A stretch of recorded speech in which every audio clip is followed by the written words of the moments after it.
महाराष्ट्र में income tax की अब तक की सबसे बड़ी छापेमारी में नोटों के मिलने का सिलसिला लगातार जारी है। अब तक 58 करोड़ कैश और 32 करोड़ की ज्वेलरी समेत कुल 300 करोड़ की प्रॉपर्टी का पता चला है। जालना के अलावा महाराष्ट्र के दूसरे ठिकानों से भी स्टील कारोबारियों के खिलाफ अहम दस्तावेज मिले हैं। अभी कुछ लॉकर की जांच की जानी बाकी है और लॉकर में बताया जा रहा है कि काफी कुछ मिल सकता है, जहां से कैश और दूसरे पेपर मिलने की संभावना जताई गई है। इस पूरी छापेमारी की कार्रवाई में बड़ी खबर यह भी है कि अब इसमें मनी लॉन्ड्रिंग की छानबीन के लिए ईडी की एंट्री हो सकती है।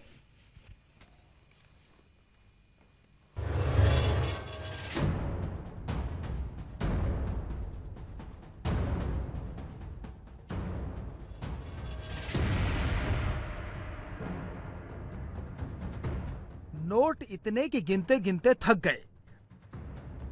दर्जनों कर्मचारी लगाए, मशीनें लगाई, सब थक गए, लेकिन नोटों की गिनती खत्म नहीं हुई। जब गिने गए तो 56 करोड़ निकले। कहा जा रहा है कि ये कुछ भी नहीं, अभी और नोट निकलेंगे। ये जो आपको 500-500 के करारे नोट दिख रहे हैं, वो इतने ज्यादा थे कि उन्हें गिनने के लिए काउंटिंग मशीन लगानी पड़ी। गिनने में 14 घंटे लग गए। सुबह 11 बजे काउंटिंग शुरू हुई और रात 1 बजे तक चली। 14 घंटे के बाद जब काउंटिंग खत्म हुई तो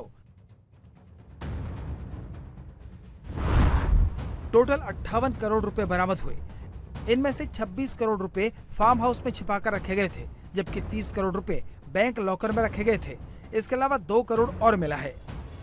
32 करोड़ के गहने भी बरामद किए गए हैं। रुपये, पैसे और गहनों के साथ साथ 300 करोड़ की बेनामी प्रॉपर्टी के दस्तावेज मिले हैं। इस छापेमारी पर अब राजनीति भी शुरू हो गई है। महाराष्ट्र की शिंदे सरकार जहां इसे भ्रष्टाचार के खिलाफ अभियान बता रही है, वहीं शिवसेना इसे बदले की कार्रवाई ठहराने में लगी है।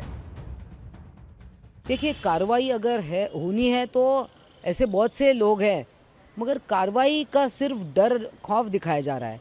कार्रवाई के नाम पे लोगों को डराना, ऐसे ये 2014 से अब देखिए कि ईडी की रेड्स कितनी बढ़ गई है और कन्विक्शन रेट क्या है, कितने लोगों को एक्चुअली पनिशमेंट दिया गया है। तो ये बात है, या तो सिर्फ ये पॉलिटिकल ये बदले की भावना से ये सब रेड्स हो रही है। अगर आपको सचमुच ही रेड करना है तो रेड करके उसका नतीजा कीजिए, उसका पनिशमेंट कीजिए, मगर पनिशमेंट कुछ नहीं। इस देश का जो भ्रष्टाचार था, ये कांग्रेस के राज में इतना पनप गया था। अब इनकम टैक्स हो, ईडी हो या सीबीआई हो, इसके माध्यम से जब ऐसी रेड होती है तो आप भी देख रहे होंगे कि इसमें 1 करोड़, 2 करोड़, 5 करोड़ की राशि नहीं, 500 करोड़, 700 करोड़ ये राशि जब्त हो रही है। अमृत महोत्सव वर्ष में माननीय मोदी जी का यही तो संकल्प है कि ये जो आर्थिक जहर कुछ लोगों ने पैदा किया है, इस जहर से हमारी अर्थव्यवस्था को, हमारे राष्ट्र को मुक्त करने का काम ये माननीय मोदी जी के नेतृत्व में हो रहा है।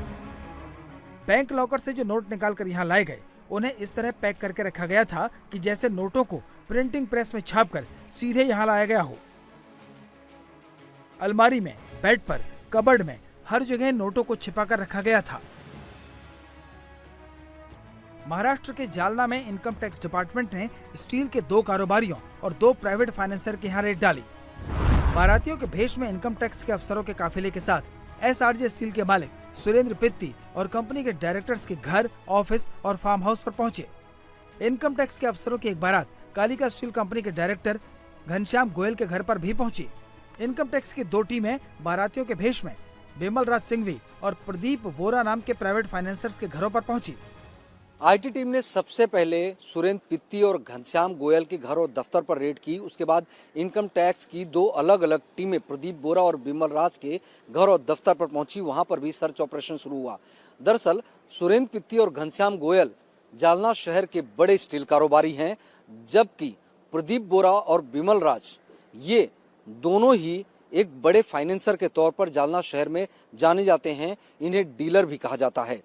इनके घर और ठिकाने पर रेड करने के दरमियान जब तलाशी ली गई तो कई अहम दस्तावेज मिले, कई बेनामी प्रॉपर्टी से जुड़े हुए कागजात मिले। साथ साथ में इन लोगों से जब पूछताछ की गई तो एक फार्म हाउस का पता चला।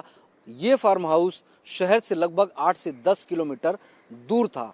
वहां पर इनकम टैक्स की टीम ने जब रेड की तो तलाशी के दौरान एक शोकेस मिला और उसकी तलाशी में बिस्तर के अंदर नोटों के बंडल मिले। साथ में कई कपड़े की थैलियां मिली जिसके अंदर नोटों की गड्डियां मौजूद थी और उन्हें लेकर इनकम टैक्स की टीम जिले के ही स्टेट बैंक के दफ्तर पहुंची और वहां पर जब उन नोटों के बंडल को निकालकर काउंटिंग का काम शुरू हुआ तो आप समझ सकते हैं कि नोटों की काउंटिंग में 13 से 14 घंटे लग गए।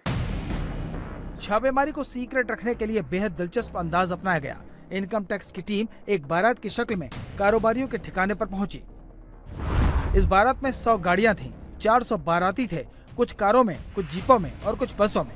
जैसा हर बारात में होता है, गाड़ियों पर स्टिकर लगे थे, राहुल वेट्स अंजलि। सारी गाड़ियों का कोडवर्ड था, दुल्हन हम ले जाएंगे। शादियों का सीजन नहीं होने के बावजूद इतनी बड़ी बारात देखकर शहर के लोग हैरान थे। थोड़ी देर में पता चला कि बारात नकली थी। बाराती असल में इनकम टैक्स के अफसर थे जो भेष बदलकर छापा मारने आए थे। कारोबारियों का बैंड बजाने आए थे और बैंड बजाकर लौट गए और लौटते वक्त ये बाराती नोटों के हजारों बंडल साथ ले गए। अब तक जो जानकारी मिली है उसके मुताबिक इनकम टैक्स डिपार्टमेंट ने कुल 30 ठिकानों पर रेड की। इसके अलावा जालना, औरंगाबाद, नासिक और मुंबई से अहम दस्तावेज बरामद किए। स्टील कंपनियों पर टैक्स चोरी और जीएसटी में धोखाधड़ी का आरोप है। 120 करोड़ का अतिरिक्त स्टॉक भी मिला है जिसकी एंट्री नहीं है। कर्मचारियों के नाम पर सैकड़ों लॉकर बैंक में लिए गए। अब तक 30 बैंक लॉकर की जानकारी सामने आई है। कुछ लॉकर को सर्च किया जाना बाकी है। जांच का दायरा अब और बढ़ गया है। अब इसमें एनफोर्समेंट डायरेक्टरेट की भी एंट्री होने वाली है जिसके जरिए मनी लॉन्ड्रिंग का एंगल तलाशा जाएगा। इंडिया टीवी हर वक्त हर जगह डाउनलोड करने के लिए सर्च करें India TV news Google play store या ऐप स्टोर पर।